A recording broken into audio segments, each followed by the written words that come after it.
Hello, and welcome to Ask the Profs. This is our new video series where we're going to be asking a bunch of U of L professors some questions about what you guys want to know about. The first one, we're going to be talking about some really heavy stuff, some about like just war theory and some other stuff that's going on in our world right now. My guest today is Jason Breen. He is a legal and political philosopher whose work touches on fidelity theory and just war theory. How did you get into philosophy? Very accidentally. A friend of mine took a philosophy course who was going through university 1 year ahead of mine. He said I'd probably like it. I took my first philosophy course and I did like it. And some decades later, here I am teaching other folks. So that's how I got into it. My big interests are, like Samir mentioned, legal, political philosophy, moral philosophy as well. And that's because I think philosophy has two basic questions we ask. What should I believe and what should I do? And I sort of always focused a little bit more on what should I do side. Not that I'm not interested in what we should believe, but on balance, a little more interested in our actions. What practical philosophy can like the average person use to kind of make sense of like the morality of like actions taken in the world today? Because it's very messy, very contradictory, and not everything, even with the same context, can have the same moral outcome. For sure. So what would you kind of recommend the average person? It's like, how would I think about this? Yeah. So what does philosophy maybe bring to the table? Yes. Why is philosophy important? Sure. John Rawls is a luminary in 20th century political philosophy, probably the biggest political philosopher in modern history. He makes this claim it's probably up on a bookshelf somewhere, this claim that political philosophy does four things when it's working well.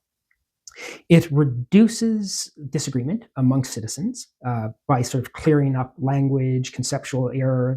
So, you and I might think we're having a disagreement, but once we sort of clear up our terms that we're disagreeing, we're like, oh, hang on, I actually agree. Mm-hmm. And so hopefully some conceptual clarity will reduce the just sum total of disagreement within a society. Another thing Rawls argues or claims is that when working well, philosophy should be able to help us understand or sort of describe our political culture. I think other disciplines like political science, sociology, anthropology, literature all help in this regard, but they sort of give us a bird's eye view of the societies we're living in and our political values, our political practices and habits. Yeah. Then I think I would just add on to that. Yeah. I think other disciplines do a really good job of describing the how of political actions, but philosophy kind of does the job of answering why. Nice. That's Rawls' third point. So Rawls says, when working well, political philosophy helps us orient ourselves to our political culture. So it gives us a sense of how they operate and how we can fit in, or perhaps not fit in if we choose not to those operations, right? So we not only know the map, but we know where we are on the map. And then last, and possibly most important, but most aspirational, it helps us imagine a road from where we are to where we want to be. So as you mentioned at the very beginning, we're in a tough world, right? I'm sure your viewers feel pressure in all sorts of ways, and it can be despairing, it can be disheartening, and you might just want to say, oh, the hell with it. I'm going to just give up and check out, and I'll look after myself. And philosophy can provide real resources for helping people think about how to get from where they are to where they want to be in a rigorous, clear sort of way, not merely wish casting, but tracking the implications of our beliefs and actions, and sort of how do we build a better world based on the consequences of those things. Yeah. So just kind of to summarize, like philosophy is like the general kind of principle that like guides the lives and the actions that we make based on what we think about the world currently. I'm biased as a philosopher, but I think when it's working at its best, that's what philosophy does. I think when it's working at its worst, it's gets lost in the weeds, becomes just an endless series of distinctions and one more category and one further definition. So there is a sweet spot between being useful and being rigorous, I think. So I guess we can kind of get into some of those moments where philosophy maybe isn't working at its best. Sure. So we were going to start kind of with the question of human rights, especially in countries like the US and like Iran, where protests have been really kind of squashed and have been responded to very dramatically. Iran and the US are very different sort of states, right? The US is democratic, whereas Kant would put it Republican. Yep. whereas Iran would be more despotic. Mhm. Is that fair to say? Or it has an authoritarian government. Yes, so an authoritarian kind of regime. Yet they both kind of at times have human rights violations. For sure. Right? So with two systems that are so very different, how do you view human rights? How do you compare which violations are Sure. I want to use a sort of philosophical idea, the idea of seeming, how things are and how they seem. So let me see if I can put this somewhat clearly and eloquently. In democratic countries, it may seem like human rights violations are greater wrongs or greater violations because there's sort of the added weight of hypocrisy. Right? Democratic nations, liberal nations, within their foundational beliefs and things like constitutions and like declarations of rights, make bold claims to uphold the rights of citizens. So when they fail, there's the extra, well, you said you were going to do this, and you are not. In a despotic or authoritarian government, those internal claims that the country is based on individual rights either are less or does not exist at all, right? They might be based on other values, such as, let's say, religious values or something. And thus, you don't get the sort of internal hypocrisy. So from the seeming perspective, it may seem worse in democracies. From the being, if you got sort of like how things are, or how things seem and how they be, or how they are, at least, hopefully, often in democracies, there are institutional mechanisms which put the brakes on how bad or how extensive or how far human rights violations can go. And there's mechanisms built in for moral repair, legal redress often, right? So you can like sue the government. In authoritarian regimes, these things often don't exist. So there isn't as much while there isn't internal hypocrisy, there isn't internal friction slowing down the regime's ability to commit human rights violations. So how I'd weigh them is I would say that from an external perspective, that they may be worse, or in authoritarian regimes, from sort of an internal perspective, they might seem worse in democratic regimes. I'll give you an example. So there's the Iranian human rights group with Iranians doing human rights work in Iran. And they have reported that there's been some number of state killings of Kurdish prisoners. Kurds are an ethnic minority in Iran and are the prisoners were executed on grounds that they were engaged in espionage. I have no way to verify these claims. Like, that's just beyond my ability. So there wasn't a whole lot of time between the attacks and killing folks for espionage. Let's say there were spies in the U.S. who the U.S. wanted to exact some sort of revenge against. Right? There would be a much slower process because of procedural justice, like all the sort of constitutional checks and balances, and it's not a clear-cut thing that those people would wind up executed. So I think that's sort of what I'm kind of pointed to. Is that? Yeah, that definitely makes sense as in terms of sort of human rights violations, like sort of the outcome.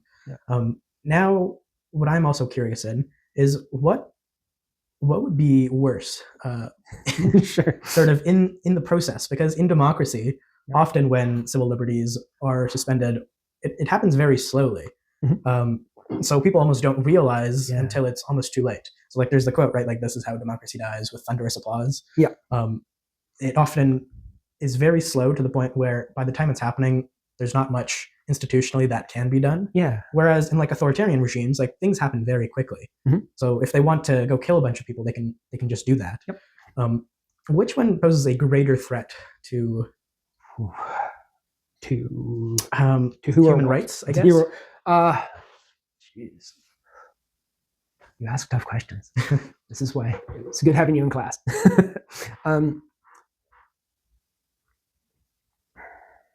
A greater threat to human rights. I might change my mind on this like 10 minutes from now to tomorrow or next year. But I would the entire philosophical enterprise.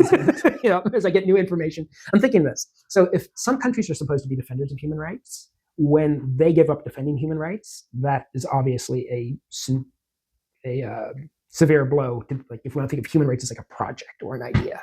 When the people who are the self-professed champions of human rights either turn their back on it or actively try to undermine it, yeah, that's a serious blow to the project.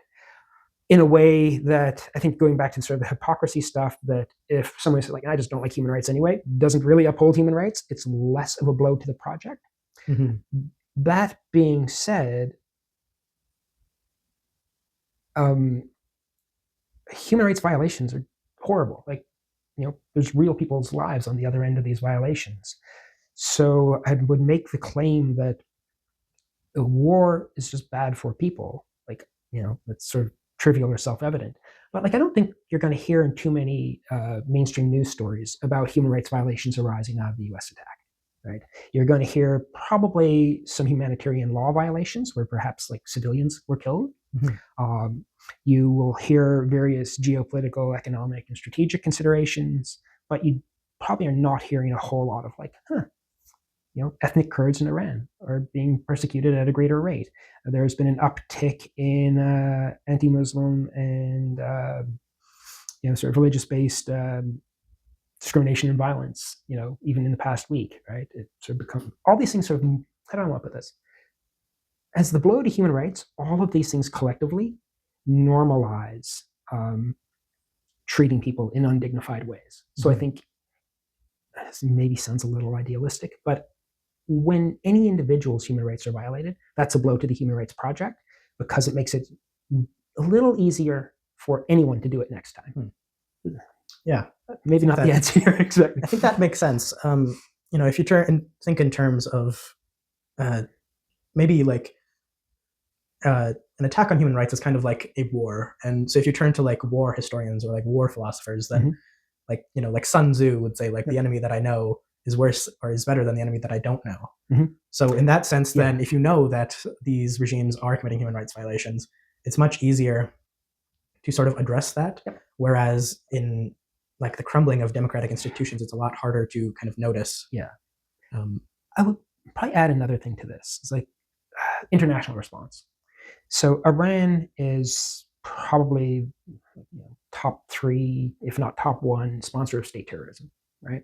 Or state sponsor of terrorism around the world. So they would fall under most, like, a lot of philosophical theories of international justice and human rights, sort of have some typology or categories of countries. And this, you hear this in regular, just everyday news, like outlaw countries, rogue nations, something like this. So Iran is probably like up there with like North Korea, probably really good examples of what people think about when they think about a rogue nation. So when a nation that everyone thinks of as a rogue nation violates international norms, there's a lot of consensus about how to respond, right? So oftentimes you'll do like sanctions, you'll not invite them to the Olympics or FIFA, you'll potentially do like military intervention in extreme cases, right? When a country that is thought to be a human rights champion, let's just say Canada, for instance, right? Let's say we were to engage in mass human rights violations, it would become far more confusing and politically tricky for the international community to respond to Canada in the same way that they would respond to a rogue nation. Right. And that is not just favoritism. It has to do with things like, it would be harder to get consensus. Well, did Canada actually commit a human rights? Like, there'd be sort of more, to go back to sort of like 2 big philosophical questions. What should I believe? It becomes harder to know what to believe, I think, in the cases of what we might call human rights champion countries. Okay. Is that? Yeah, no, that makes sense. I think once you've kind of like established a reputation of being like one of the good guys, it's very difficult to kind of flip that narrative. Yeah. When it comes to Canada, how should people think about everyday moral kind of instincts? How do we judge political actions, for example, morally? There's sort of 2 broad schools of moral theory. One called consequentialism, which says an action is good or bad by the consequences it produces. So good actions produce good consequences, bad actions produce bad consequences. And another one called deontology, which kind of looks at principles, rights, rules, that sort of stuff.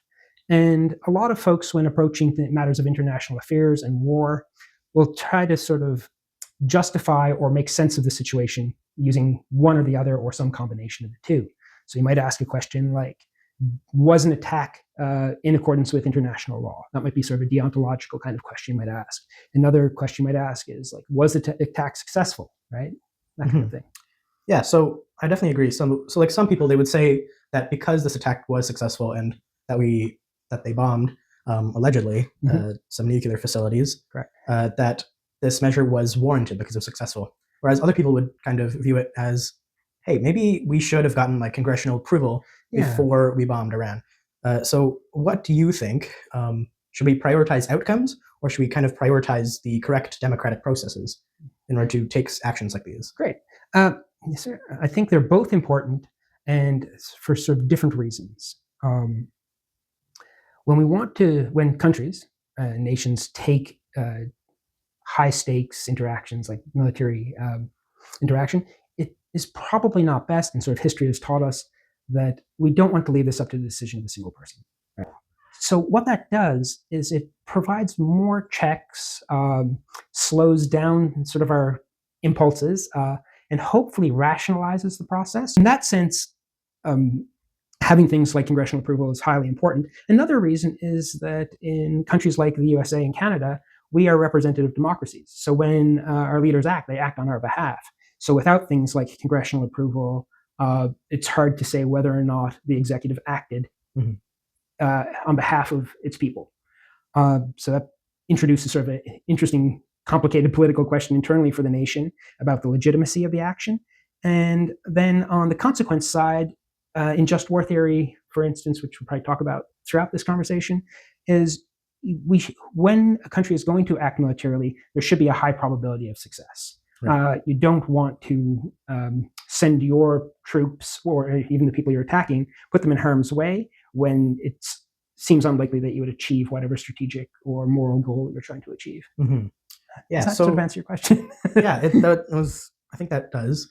So as a political philosopher, do you think that moral decisions should reflect how the public feels about the matter, or should it should it reinforce them, or should it challenge them as kind of like a moral framework when you want to go to war? Nice. I think both. Why do I think it ought to reinforce them?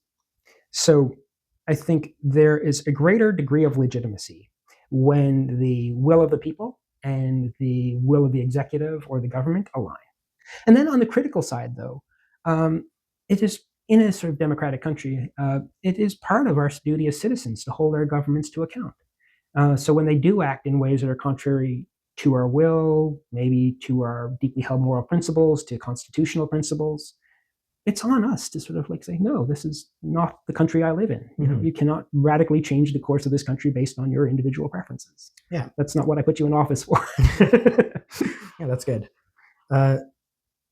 So I think the kind of classic example of this would be like Vietnam, like where the government felt very strongly that they should take action against the rise of like kind of communist sentiments. But the majority of the country, they didn't feel that way, and so a lot of people protested. Do you kind of see that happening now with things like the No Kings protest, or?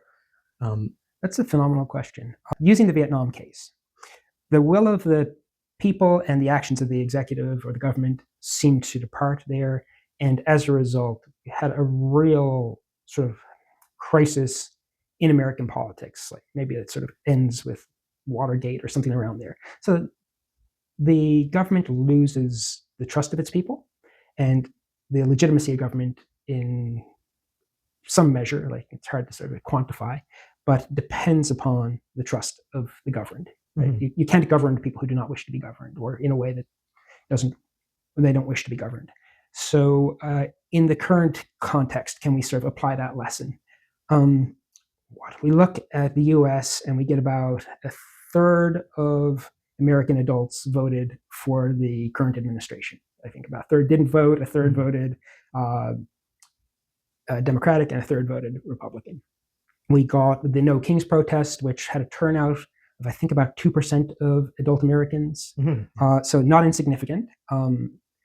At this point in time, it seems to me, and I'm not a political scientist, so there will be people who will be able to run the math on this and give you much more precise answers, that while there is certainly dissent in America, I am not comfortable saying equivocally that the will of the American people is moving against the will of the current American executive.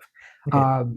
Also, there's the issue of political polarization and sort of what do you have to have broad-based support to have legitimacy in 2025 in a liberal democracy is in and of itself a question. That'd be a great topic for another interview, Yes. maybe. Yes, that's a very, very deep kind of topic. So we can kind of leave that aside for now.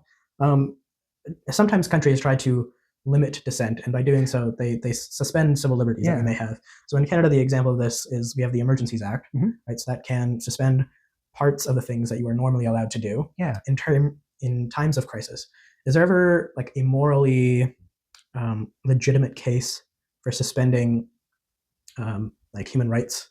Sure.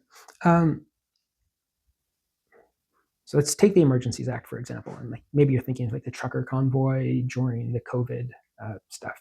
So the Emergencies Act was used. So the trucker convoy went to Ottawa and created sort of a lot of civil disruption. I'm trying to phrase it neutrally, just give a description, right?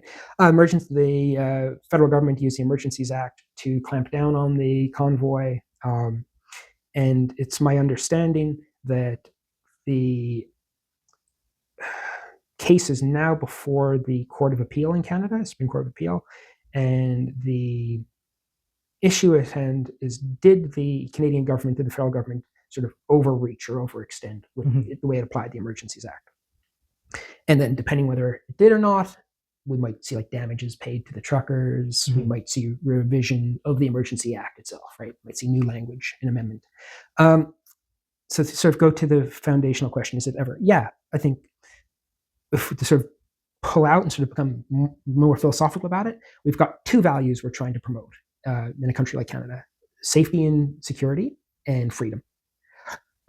Occasionally, those values, hopefully they can kind of live side by side, but they can become incommensurate or conflict.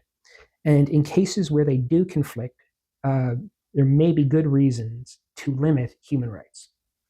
So if there was like an emergency or like sometimes military measures act, like an imminent threat to the security of a nation, we would justifiably have restrictions on citizens' freedoms or individual freedoms.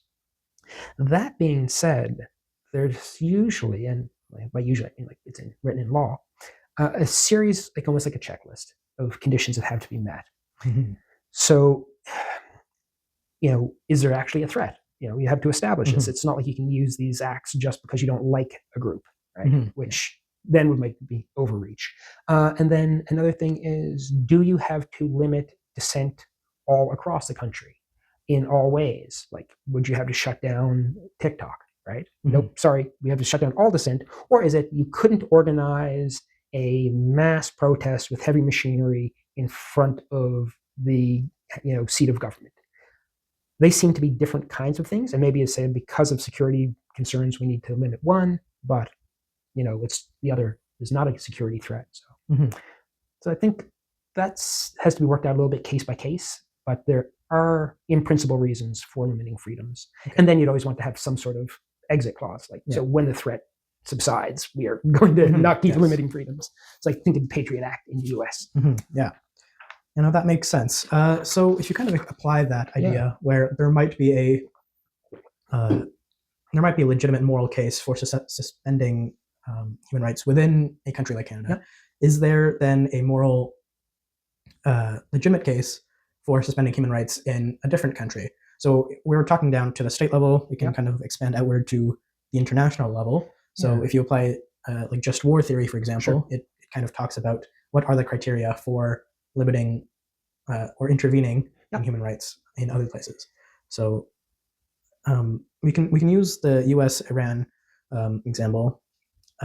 There's a debate whether preemptive strikes or bombing of nuclear facilities is is justifiable. Mhm. So is a preemptive attack ever morally justifiable? Sure. So similar to what I mentioned, like there's a checklist, there's a set of criteria that need to be met. Just war theory has changed over the millennia. So I think it's Aquinas. I always mix up Aquinas and Augustine. Even though I'm a philosopher, I still make common mistakes. And I think it's Aquinas. And in that account of just war theory, their preemptive strikes are never permitted. So the fundamental belief in just war theory is that the only ground, or sorry, one of the fundamental principles, there's kind of two, and they intersect with your question, is the only grounds for military action is self-defense. That's sort of one of the pillars of just war theory, and then the other is what's called the principle of discrimination, that you are not permitted to kill civilians, only attack military targets. Mhm. So self-defense. And so preemptive strikes immediately sort of complicate this question of self-defense. So some versions of just war theory say there are never grounds to do preemptive strikes because your only reason to act militarily is to defend yourself, and preemption is not defense, it's offense, right?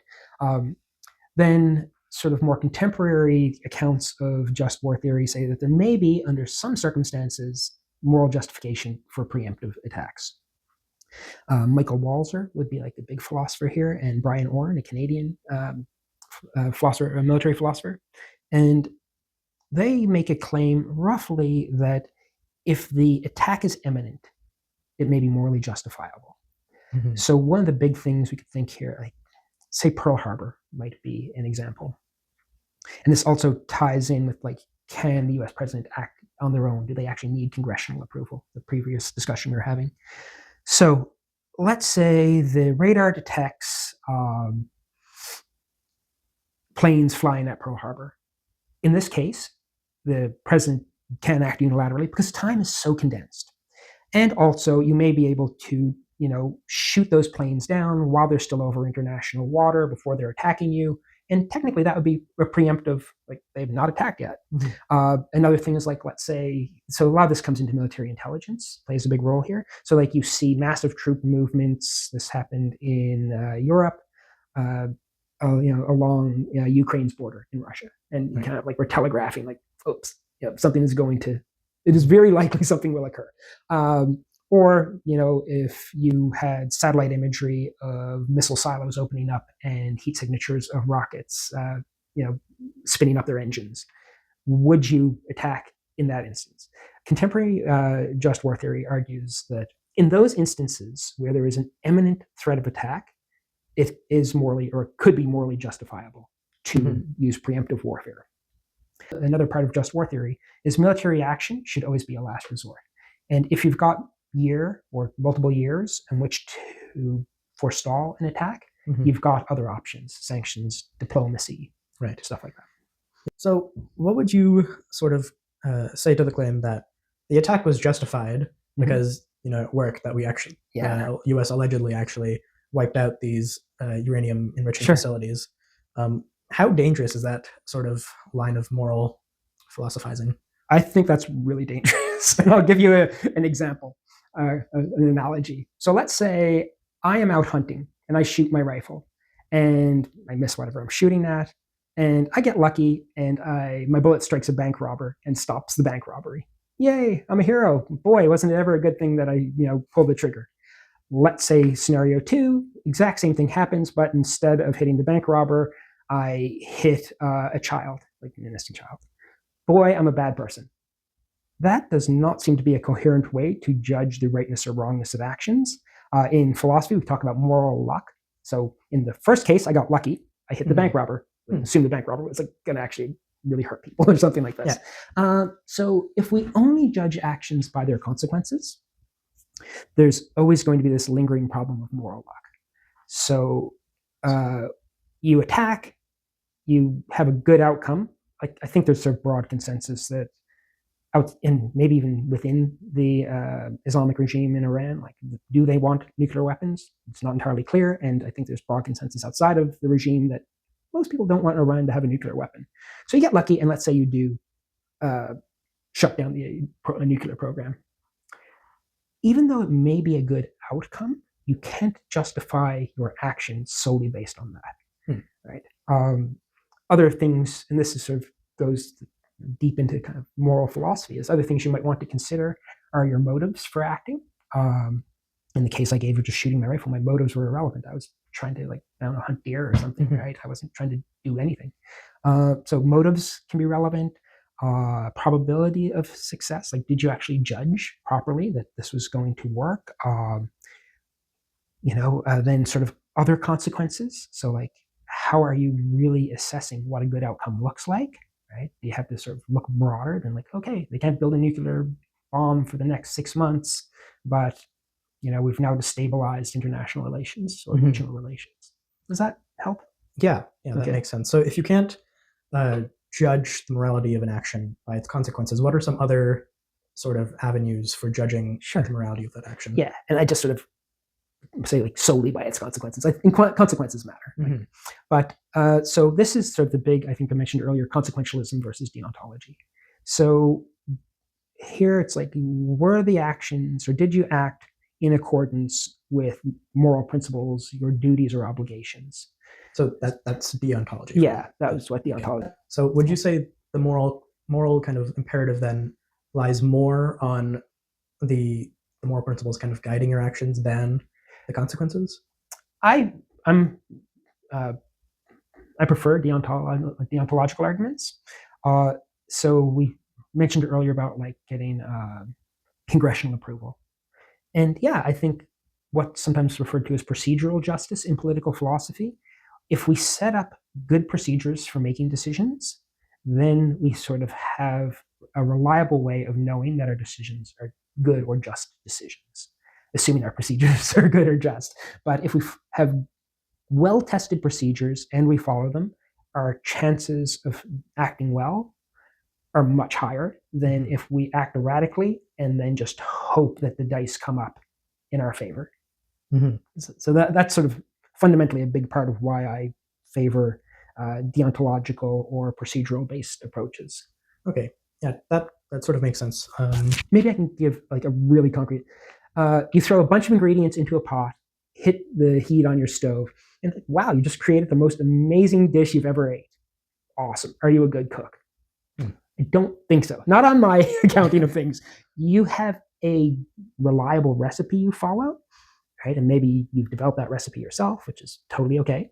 And you follow that recipe, and time again, you make a really great dish. I am much more inclined. I think most people would say much more inclined to say, like, no, you're a good chef. I think that's a really concrete example. So kind of getting back into that sort of law or procedure, our kind of framework for kind of deciding whether or not actions like the U.S. attacks are moral, they kind of depend on, like, international law, just war theory. So the U.S. didn't have congressional approval for these attacks, so they didn't follow due procedure. So is there a way that they can kind of get the kind of moral high ground outside of following the procedure? Great. Yeah. So what often, in practice, what often would happen in a situation like this is they'd sort of backfill their moral justification. So, good question. In this case, I don't think it's happened, but often,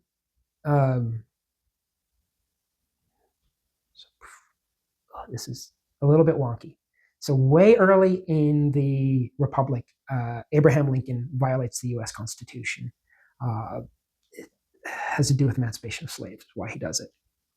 So arguably, he can appeal to, in sort of the political philosophy of law, principles of natural justice, like the innate moral worth of African Americans who've been enslaved, right?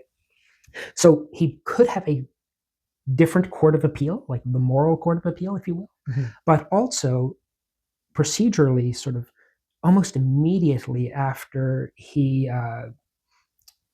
triggered a constitutional crisis, he then got the consent of Congress and sort of put the system back on its right footing. So there is a kind of backfilling that can go on.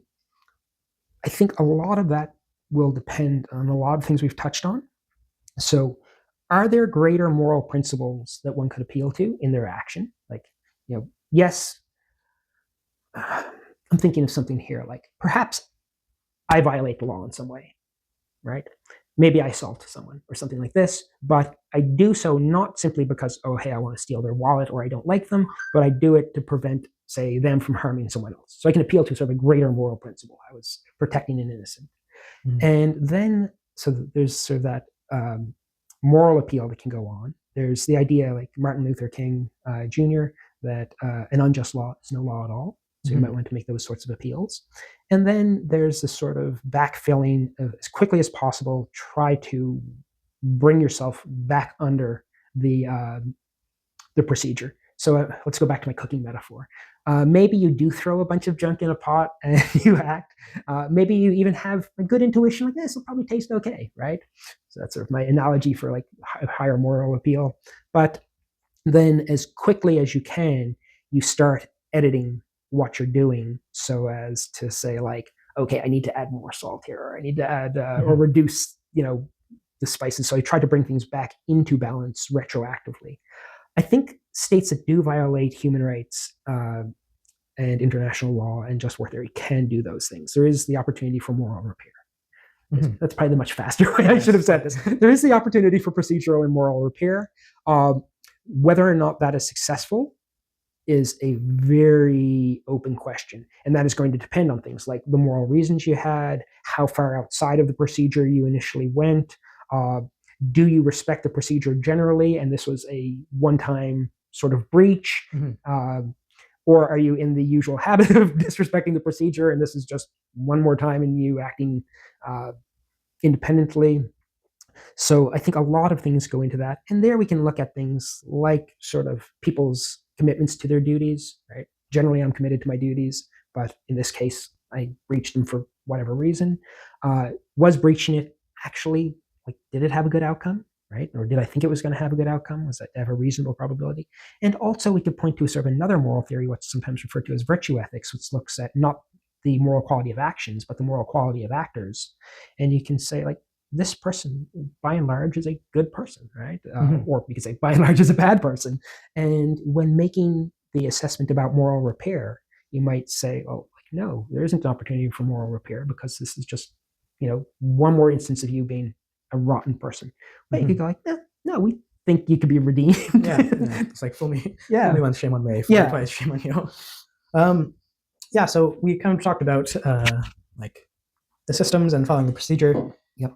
We can kind of zoom out now and look at how the procedure is actually kind of set up. So we have sort of like the UN, NATO, we have multilateral kind of partnerships that come together and enforce what actions are kind of good, what actions are allowed. So one of the things that these multilateral groups have done in the kind of US and Iran situation is they've tried to establish a ceasefire between Israel and Iran, I believe. So ceasefires might actually stop the violence, but might they create actual peace? I'm going to say probably not. Okay. I'll give you a straight answer. I've given you a lot of dancing around answers. Why I don't think this. I think a ceasefire often occurs with the expectation there will be future fire. So ceasefires are basically like in a sporting event where you take breaks between rounds quite often. That's what they look like. They don't address the structural reasons or the underlying reasons of why people are going to war in the first place, or the context for the conflict. So, and this is why things like international law, multilateral bodies are really, really valuable, like things like the UN, because hopefully they are able to change the rules of the game such that war just isn't a useful or attractive option for people. They have better choices, make good choices, essentially. So what is your kind of way of looking at how to create actual peace or maybe lasting peace? So I think Iran is sort of whole Iran issue. And if you look at it going back to the 1950s, you can really trace it back, is a really great case in the struggle between what we might think of as use of force, or sort of might makes right, or sometimes what's referred to as a realist approach to international relations or global justice versus an idealist approach, which tends to look at sort of using moral norms to govern.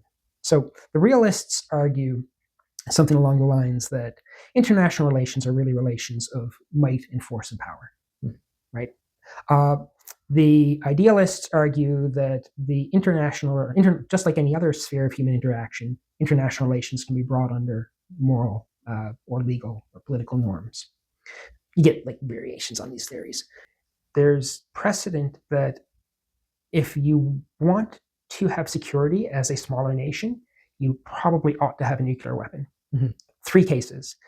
Ukraine, they gave up their nuclear weapons. Russia attacks and invades. Libya, Gaddafi gives up his nuclear weapons and winds up killed. And now Iran agreed to the Iran deal, the Obama deal, and they've been attacked. So by sort of, if you're going on the lines of a realist, you would argue, well, it seems clear that if I don't want to be attacked, I ought to have nuclear weapons.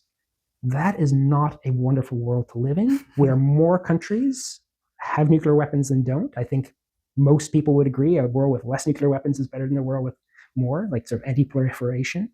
And even if you don't agree with that, you want to say that nuclear deterrence, right, creates more peace. Mm-hmm. If you agree with deterrence, you might want to say that so many nuclear weapons in a very unstable part of the world is not likely to sort of get to nuclear détente in the way that like a bipolar Cold War détente did. Mm-hmm. So if I can kind of bring things together, I believe that through international organizations like the UN, through international agreements like the Iranian deal, we create conditions where countries are able to be more, I'm going to use a word that might sound a little strange in this context, more creative.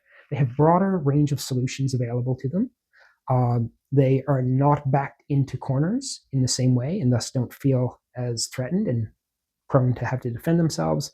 And as we kind of talked about earlier, when countries are threatened, either through like states of emergency or actual under attack, we see human rights violations shoot up.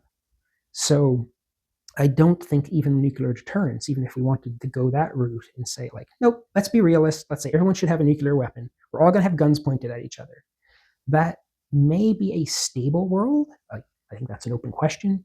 But even if it's a stable world, it is not one that promotes human flourishing and creativity. And sort of bring it all back home. Like as a philosopher, I think those are valuable things. Like let's have an interesting human life. Yeah. A merely safe life versus one of freedom and creativity. I'll pick freedom and creativity if I have the option. Okay. Yeah. I think that's a good place to sort of end on. I think that's pretty much it for today. Thank you, Jason Breen, for coming on and talking to us and helping us understand how do we think about morally, how do we think about the actions that are happening in our world. So yeah, it's a pleasure. Thanks, Mar. This has been Ask the Profs. Tune in for the next one. Take care.